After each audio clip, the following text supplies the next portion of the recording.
here's your host, Alex Garrett. Well, pretty much staying in the White House here on the Alex Garrett Podcast Network, I'm joined now by someone who I've become friends with over the years. Yes, the Deputy Trump Communications Director at the White House, Roma Daravi, joining me now. Roma, since the White House days, you've kind of been doing a lot of things on your website and working with other clients and guests, and thanks for joining my podcast. Absolutely. It's nice to be on with you today. There's a lot to talk about coming off the heels of that debate. Well, the first thing I want to cover is, and I think you and I can agree here, the Dems keep saying Trump lied, and maybe that's a way to cover for Biden's really bumbling and stumbling. Let's start there. Would you agree with that? Absolutely not. And I would actually credit CNN for once by their segment last night debunking Biden's lies. So, you're always going to have that narrative from the mainstream media that President Trump is, exaggerating, that he's saying outlandish things. But the reality is last night showed the American people that Joe Biden not only can't get through a sentence, but he doesn't know the facts. He lied multiple times, and CNN actually put up a great segment within the first 30 minutes after that debate ended, debunking a number of lies that he said during that hour and a half special.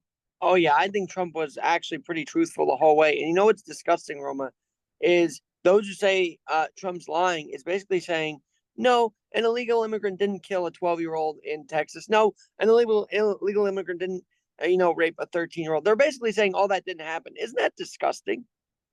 Oh, it truly is. And, they had just an election a couple days ago in New York where a sitting congressman was voted out because of his lies, his lie that women in Israel were not brutally raped on October 7th.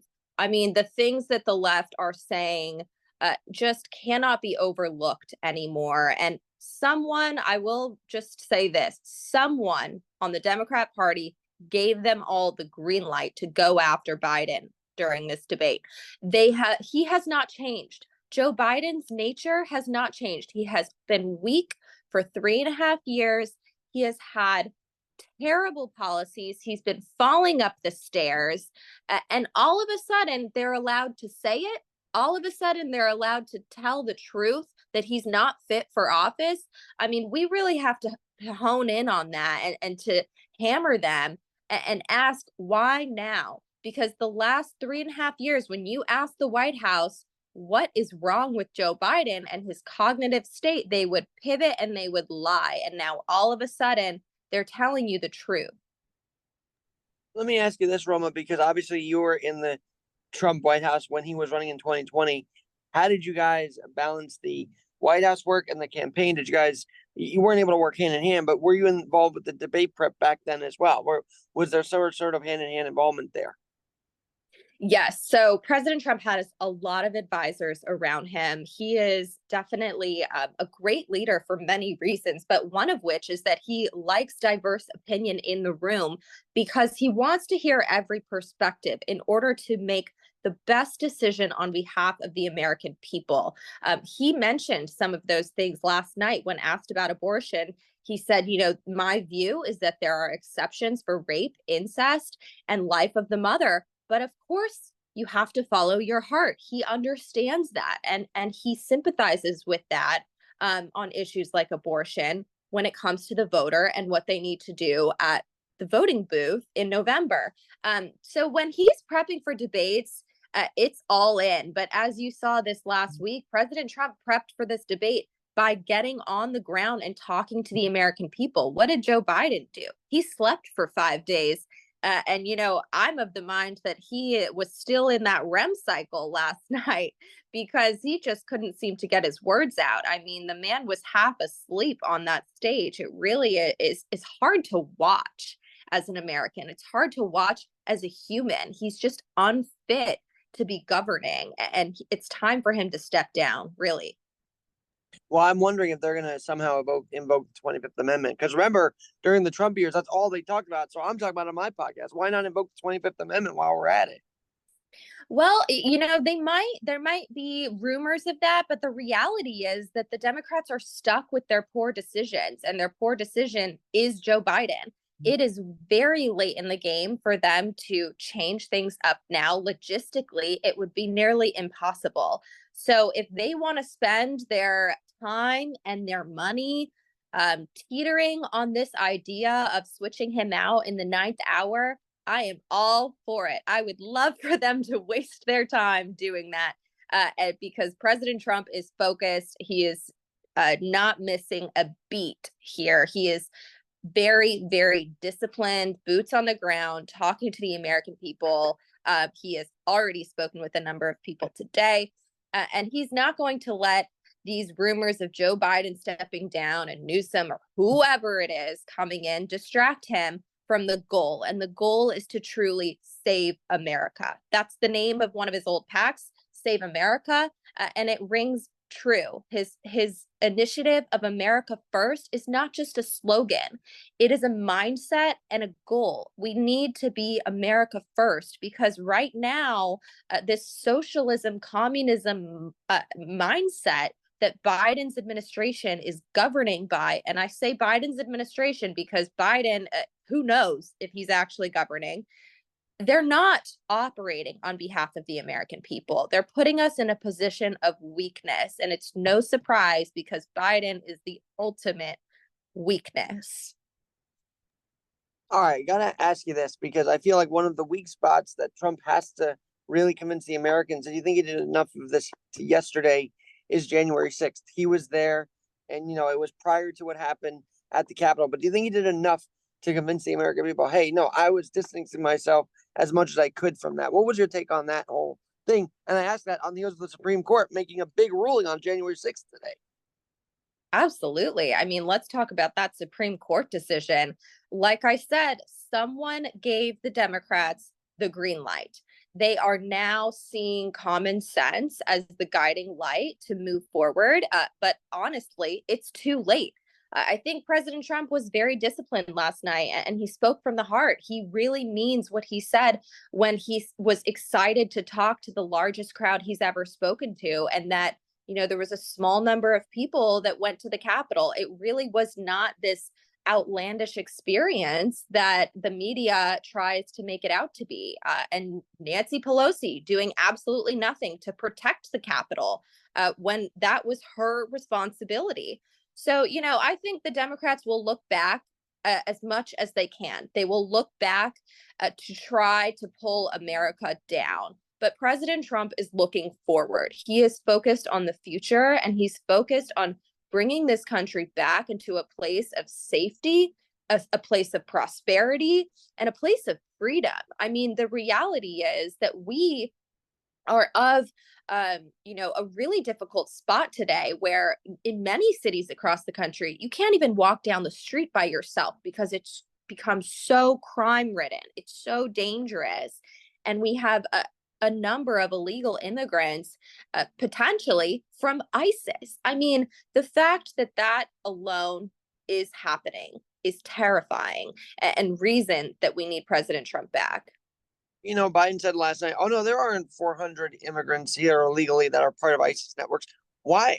Do you think people are actually buying that? I don't buy that because I read the reports. There are people here. There are terrorists here from across the border.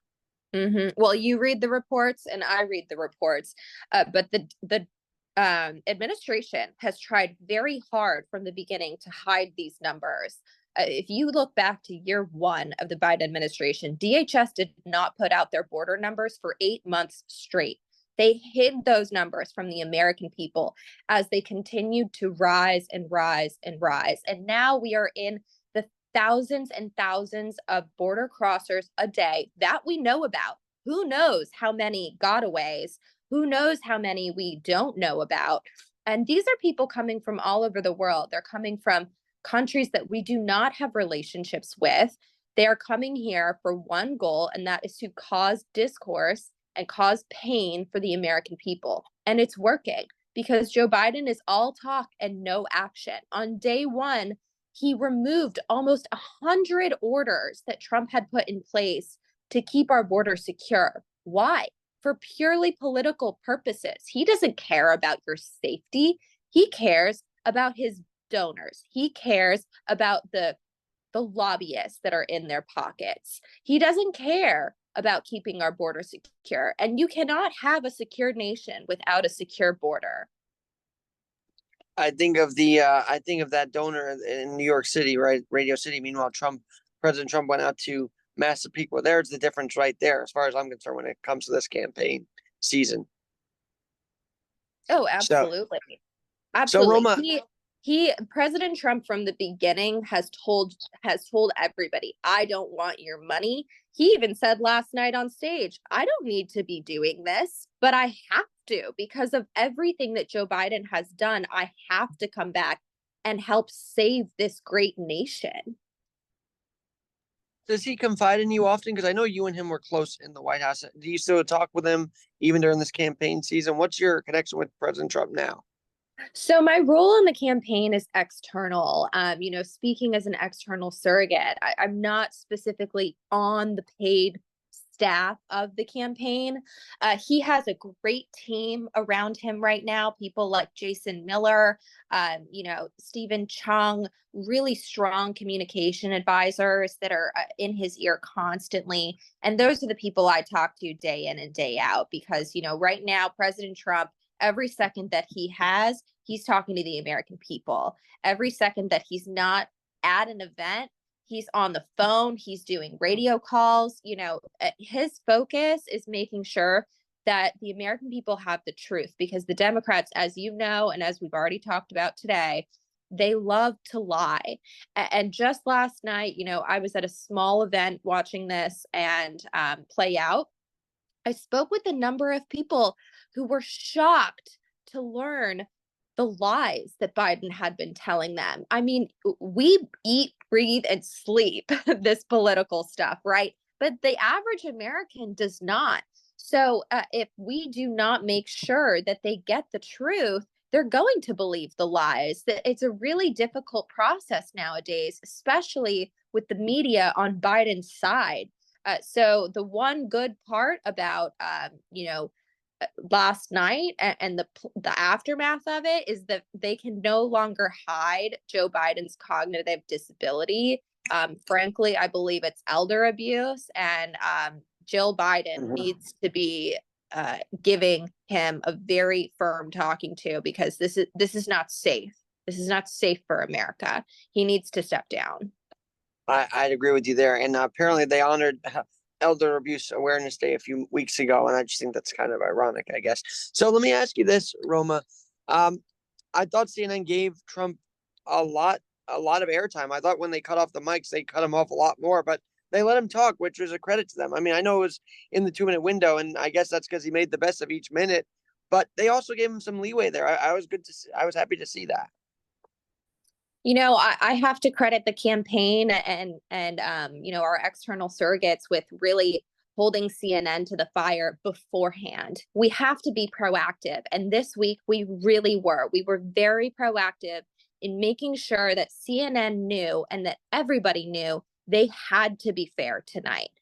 And I think that they were, really under the spotlight there. They did not have a choice but to allow President Trump to speak. Their own rules really were a negative point for Joe Biden because he cannot, like I said, get through a sentence. So if no one is interrupting him, he's going to struggle and it's going to be on full display for everyone to see. I was also pretty happy they didn't bring up the convicted felon situation because that would have made things get ugly. I think it would have gotten Trump off track a little bit. But, by not bringing that up, he was able to just focus on the issues, which is what was yesterday should have been all about, right? He did. He was very disciplined. President Trump was presidential. This might have been the first time in years that CNN actually referred to Donald J. Trump as the 45th president of the United States. They love calling him Mr. Trump. They love, dipping down on his authority and trying to make it seem like he's something of the past. Last night, he was referred to as President Trump multiple times. And I think the media is going to have to get quite used to that phrase because he will be back in the White House if last night was any inclination on what the future holds.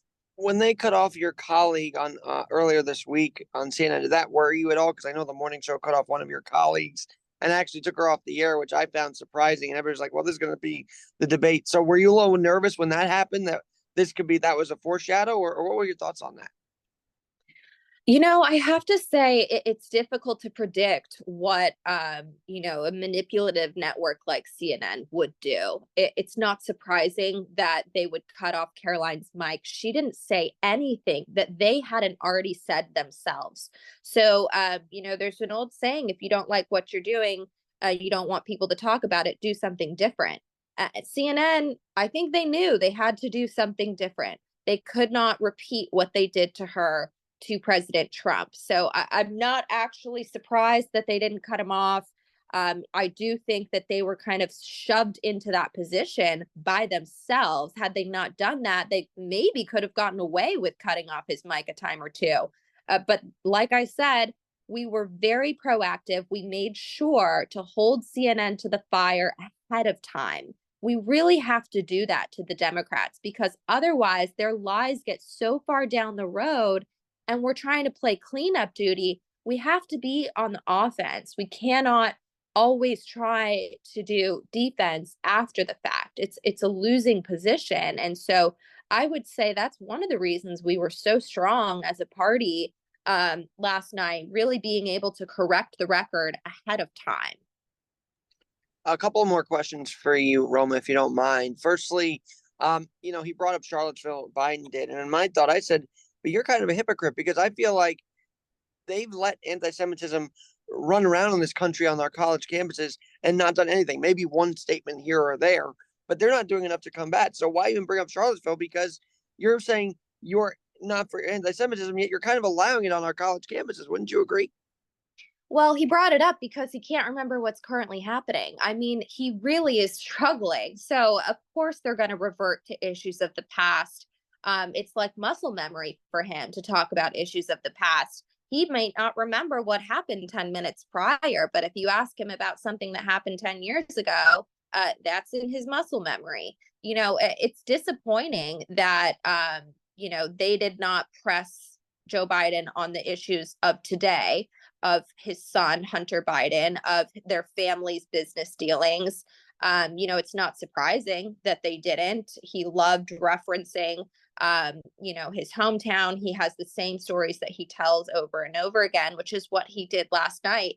And it's a sign of cognitive decline. He cannot think forward. He cannot talk about the future because he does not have the ability to do so. So, I mean, it's quite difficult to watch, like I said. But the polls that came out of the race last night were nearly identical to the poll from Nate Silver from a few days ago that had Biden in the 30s and Trump in the high 60s percentage wise on who is winning and who is going to win in November. So the Democrats are surely panicking right now because there is no margin of error when you are up 30 plus points from someone.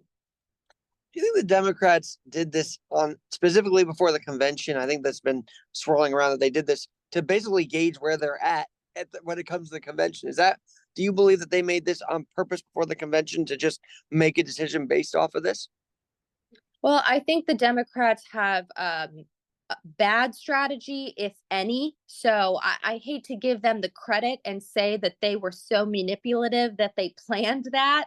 It could be, but I truly believe they're just spiraling. I mean, the Democrats do not have a plan. They do not have a strategy to get Biden back into the White House for a second term. Maybe it's on purpose. I'm going to keep my tinfoil hat off for that one, but it's not going to be good for them. And they really have waited far too late to do anything about it. So people like to say October surprise. We got one a little bit early this year in the summertime. Well, I can't let you go without asking this burning question. Was the VP nominee pick for Trump in the building last night? And I don't feel like that announcement was made. Was it? When will that announcement be made? As much as I would love to break news on your show, I'm not going to get ahead of President Trump. He is very excited to announce his candidate when he chooses to do so. And we have a lot of really great options. I'll say that. You saw a number of surrogates speaking on his behalf following the debate last night. Really strong voices of the future, and America is going to be better for it. He is truly choosing the person that will have one job: to support him, support us. Well, there you go. Roma Daravi, I know you're in transit today, but thanks so much for joining me on your busy Friday after the debate. Absolutely. Wouldn't miss it. We'll come back to you as the convention rolls around. I'd love to have you back on. Definitely. I will be on site all week at the convention, so there'll be a lot to talk about that week as well. Awesome. Roma Daravi, the former Deputy Communications Director of the Trump White House, and now part of the external portion of the Trump campaign, joins me today. Thanks so much, Roma. Thank you.